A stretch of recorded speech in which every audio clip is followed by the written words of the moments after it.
Live cities की night bulletin दिन भर बिहार में आपका स्वागत है। मैं गरिमा भारती। सबसे पहले आज की सुर्खियों पर एक नजर। पटना ज्वेलरी शॉप में इस साल की सबसे बड़ी लूट। 4 थैले में दिन दहाड़े करोड़ों का सोना लेकर भागे अपराधी। सोना लूट के विरोध में पटना का बाकरगंज मार्केट बंद। ठंड से बचने के चक्कर में गया में 3 बच्चों की मौत। बोरसी के धुएं से तीनों बच्चों का दम घुटा। जेडीयू ने यूपी चुनाव को लेकर बीजेपी को दिया 24 घंटे का अल्टीमेटम। 23 जनवरी को सम्राट अशोक के सम्मान में उपेंद्र कुशवाहा निकालेंगे शौर्य यात्रा। जिस थाने का किया गया था उद्घाटन, उसी में पिटा गए क्रिकेटर सचिन के भक्त। और 22 और 23 जनवरी को हो सकती है बारिश। अब खबरें विस्तार से। राजधानी पटना के अति व्यस्त बाकरगंज इलाके में आज दिन दहाड़े ज्वेलरी दुकान से अपराधियों ने करोड़ों का सोना लूट लिया। बाकरगंज से गांधी मैदान की ओर आने वाली सड़क पर स्थित एसएस ज्वेलर्स में दोपहर 2 बजे के करीब 4 अपराधी घुस गए। उस समय शॉप में मालिक विजय कुमार के साथ स्टाफ समेत 4-5 लोग मौजूद थे। अपराधियों ने सबसे पहले सबके मोबाइल छीन लिए। दुकान में जितने भी गहने थे सब समेट कर बैग में भरा और फरार हो गए। निकलकर भागते वक्त एक ही लुटेरे को स्थानीय लोगों ने पकड़ लिया। बाकी 3 लुटेरे बाइक से ही गांधी मैदान की तरफ भाग निकले। पकड़े गए लुटेरे के पास से एक बाइक, बैग में कुछ गहने और एक पिस्टल बरामद हुआ। उसे गांधी मैदान थाने में रखा गया है। उससे सिटी एसपी समेत कई अधिकारियों ने पूछताछ की है। पटना के बाकरगंज में दिन दहाड़े हुई लूट की इस घटना से वहां के ज्वेलरी कारोबारी काफी गुस्से में हैं। दुकानदारों के अनुसार लूट की घटना के वक्त कदम कुआं थाने से लेकर एसएसपी तक को कई बार कॉल किया गया, लेकिन किसी ने फोन रिसीव नहीं किया। उसके बाद डीएसपी को घटना की जानकारी मिली। तब गांधी मैदान थाने की पुलिस मौके पर पहुंची। कहा तो यह भी जा रहा है कि डीएसपी की ओर से सूचना दिए जाने के करीब 45 मिनट के बाद गांधी मैदान थाने की पुलिस पहुंची। उधर सोना कारोबारी इतने गुस्से में है कि उन लोगों ने पूरे बाकरगंज बाजार को बंद कर दिया है। स्थानीय सराफा व्यवसायी संघ के अध्यक्ष विनोद कुमार के अनुसार जब तक सभी अपराधी पकड़े नहीं जाएंगे और लूटा गया माल बरामद नहीं होगा, तब तक इलाके के सभी ज्वेलरी दुकानें बंद रहेंगी।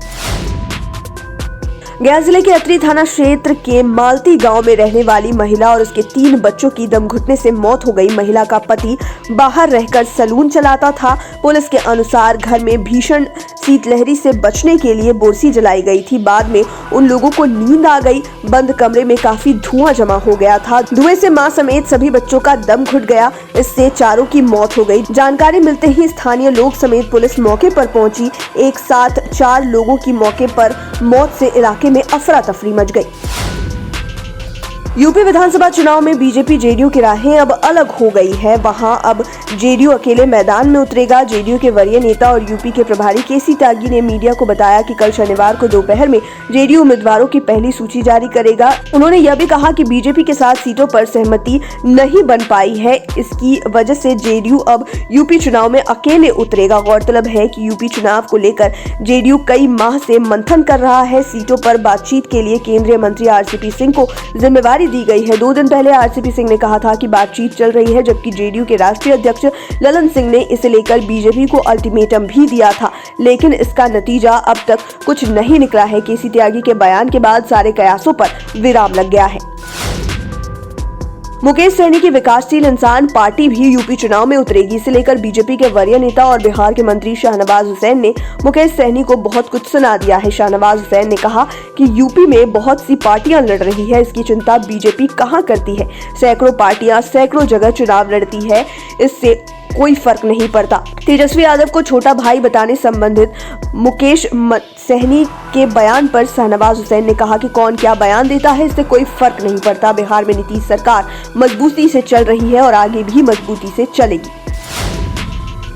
सम्राट अशोक का औरंगजेब से तुलना करने को लेकर जेडीयू संसदीय बोर्ड के राष्ट्रीय अध्यक्ष उपेंद्र कुशवाहा इतने आहत हैं कि इसको लेकर अब सूबे में यात्रा करने वाले हैं। 23 जनवरी को वे वैशाली में शौर्य यात्रा शुरू करेंगे, जो पटना तक आएगी। यह यात्रा सम्राट अशोक के सम्मान का प्रतीक वैशाली स्थित शांति स्तूप से 23 जनवरी को 11 बजे से शुरू होगी और उसी दिन शाम को पटना के कुम्हार स्मारक स्थल पहुंचकर समाप्त होगी। महात्मा समता फूले परिषद की ओर से इस यात्रा का आयोजन किया जा रहा है। उपेंद्र कुशवाहा ने कहा कि जिस लेखक दया प्रकाश सिन्हा ने राष्ट्र के सम्मान के साथ खिलवाड़ किया है, उन पर देशद्रोह का मुकदमा दर्ज किया जाए।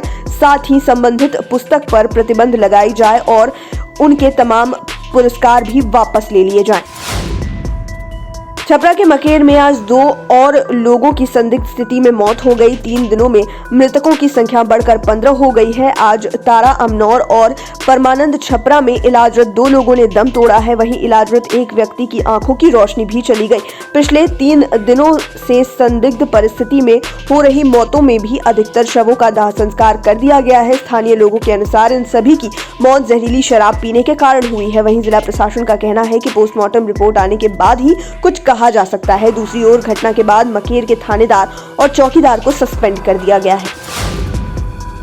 कोविड की तीसरी लहर के बीच इसके नए मरीजों में अब कमी आने लगी है, लेकिन मौत का खतरा हर दिन बढ़ रहा है। पटना एम्स और पीएमसीएच के कोरोना वार्ड में 24 घंटे में 8 संक्रमितों की मौत हो गई। हर दिन कोरोना वार्ड से किसी न किसी संक्रमित का शव बाहर आ रहा है। उधर आज स्वास्थ्य विभाग की ओर से जारी रिपोर्ट के अनुसार बिहार में पिछले 24 घंटे में 1,52,728 लोगों की जांच की गई। इसमें 3,009 नए केसेस मिले हैं। डॉक्टरों का कहना है कि शुगर, ब्लड प्रेशर के साथ अन्य गंभीर बीमारी वाले मरीज की सेहत पर कोरोना भारी पड़ रहा है। ऐसे संक्रमित हमेशा खतरे में रहते हैं। बिहार में ठंड अपने चरम पर है। उत्तर पश्चिमी बर्फीली हवा ने 1 दर्जन से अधिक जिलों में शीतलहर ला दी है। पटना, मुजफ्फरपुर, दरभंगा, आरा, बक्सर, मधुबनी, सीतामढ़ी समेत कई अन्य जिलों में कोल्ड डे की स्थिति बनी हुई है। हालांकि आज पटना में दिन में धूप निकलने से लोगों ने राहत महसूस की। 2 घंटे तक धूप ठीक ठाक रही, लेकिन शाम होते ही पछुआ हवा की वजह से कनकनी बढ़ गई। मौसम विभाग के अनुसार 22 और 23 जनवरी को कई जिलों में बारिश के आसार हैं। 24 जनवरी तक ठंड बरकरार रहेगी। लाइव सिटीज की नाइट बुलेटिन में फिलहाल इतना ही। खबरों की दुनिया में बने रहने के लिए हमारे चैनल को सब्सक्राइब करें। ये वीडियो फेसबुक पर देख रहे हैं तो पेज को लाइक करें, साथ ही साथ हमें ट्विटर पर जरूर फॉलो करें। धन्यवाद।